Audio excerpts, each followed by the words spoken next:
Hello everyone, this is Eyasu with a digital assignment for environmental biotechnology was the topic, microplastics with macro effects. In this digital assignment video, we're going to be covering some topics such as what microplastics are, what properties do they have, how are they created, and what are their sources, what are their effects, the current and the long-term effects, proposed solution, and a case study.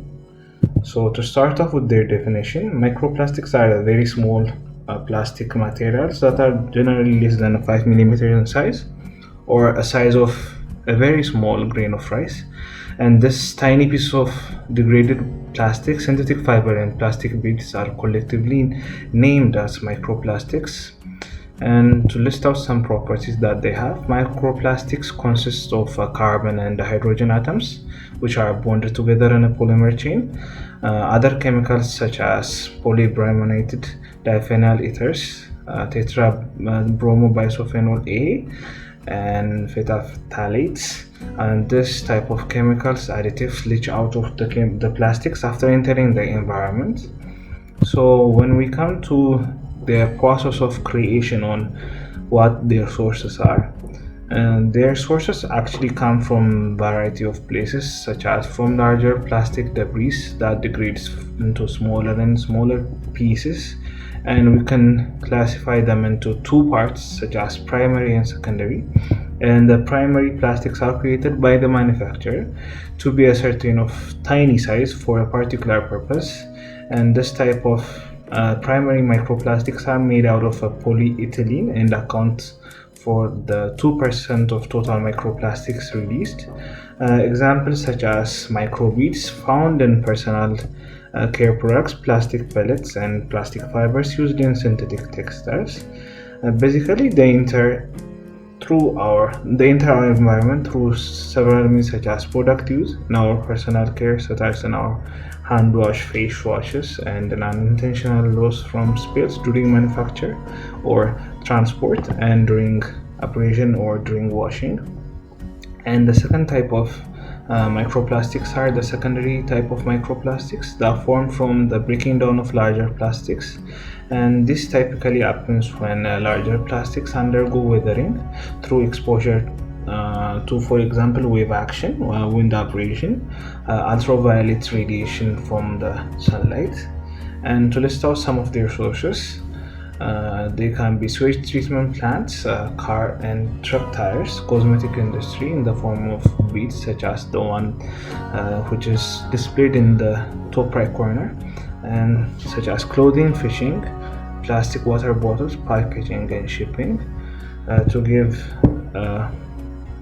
a quantitative or a number of or figurative number of the type of microplastics that are found in our ocean. And their sources come such as synthetic textiles, which account 35% of the microplastics that are existing in the oceans, 28% of car tires, 24% which account to city dust, 7% to road markings, 3.7, 2.7 for personal care products, and 0.3% for plastic pellets. And when we come to their effects, actually they can affect three basic entities. The first entities are animals, the second is us humans, and the third is the environment. And they can affect animals in such a way that they can physically damage organs and leach out hazardous chemicals, starting from the hormone disrupting bisphenol A, which is known as BPA, to pesticides. And they even can compromise immune function and compromise the growth and their production. And they can actually become embedded in animal tissues through ingestion or respiration, which will be covered in the case study. And the way that they affect the humans basically is they actually get into the food chain. Since we are a consumer of sea-based products, we're eventually going to get affected by the problem that we ourselves caused. And many of the type of microplastics such as BPAs They cause wide disorders such as cardiovascular disease, type 2 diabetes, and abnormalities in liver enzymes. And in the environment, this has the unsaid truth that they are basically existing in everywhere, such as oceans, ice core, freshwater ecosystem, marine environments, soil, and the air. And this is basically what we discussed in the previous slideshow. Since microplastics get in the food chain, it basically affects the wildlife. It affects it's like indirectly affects us humans, since we're the consumer of lot of sea products, and we're going to be eventually affected big time as well. And what are the long-term effects? Basically, their level is actually rising in a very stimulated way, and right now it's at its highest ever level, with up to 1.9 million pieces covering just 1 square meter. And another study showed that approximately 63,000 MT of plastic has been generated by the population in the year 2015, and now we're 5 years away, so now it has actually grown a lot larger of our production of microplastics. In the next slide, we can actually see a research that they made, which they got a microplastic of fusion that was formed in underneath the waters. This actually shows the dangers that is being faced in the ocean life that exists beneath the water. So a case study that was made a few years back was that it was actually thought that animals would just excrete any microplastic that they eat, like unnatural fibers. So a scientist named Brown, he tested the idea by placing mussels in water tanks, and he tagged fluorescently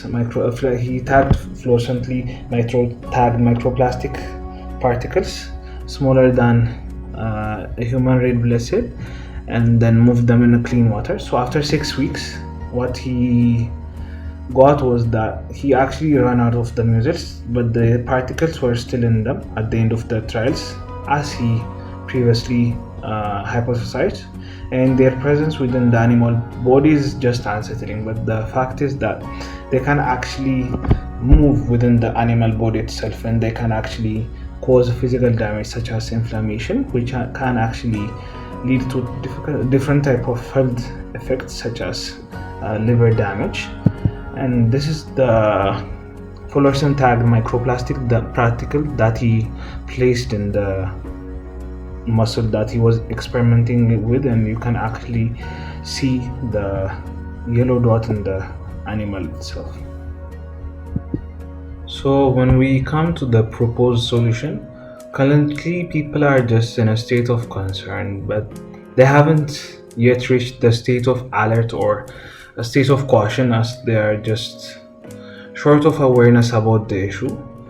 And basically the proposed solution that we have in hand right now is that some researchers, they have proposed that we incinerate the plastics to use them as a source of energy, but we all know that recycling the plastics is a far better solution than the former method, because the former method doesn't actually diminish the amount of plastic material that is produced.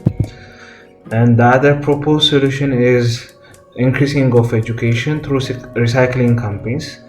This is a far more actually a very best approach so as to reduce the effect, since a lot of people aren't really aware of the dangers that are caused by this production and consumption of microplastics in general.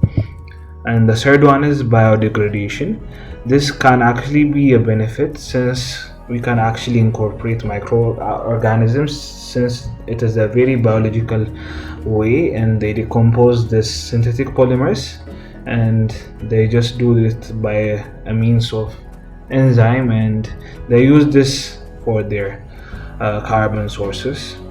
And in a very large manner, or in a nationwide, some countries and some nations such as USA, China, Japan, the EU, and the UK, they have proposed some policies and they have passed some legislations to decrease the consumption and production of this microplastics.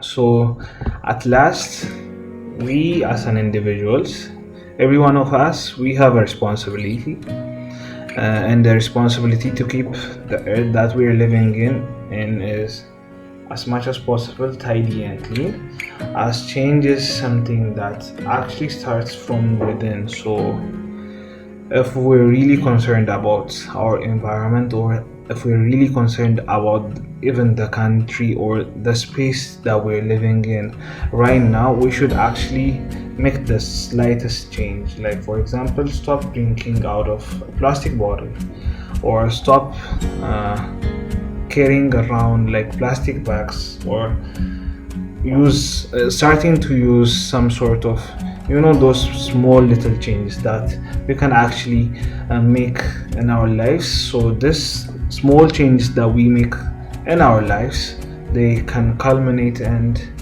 they can like add up, so that we can contribute to the effect that is going on around with nature activists and as such. So I hope we start doing this after we have seen this video. And at last, I just want to say thank you for watching this.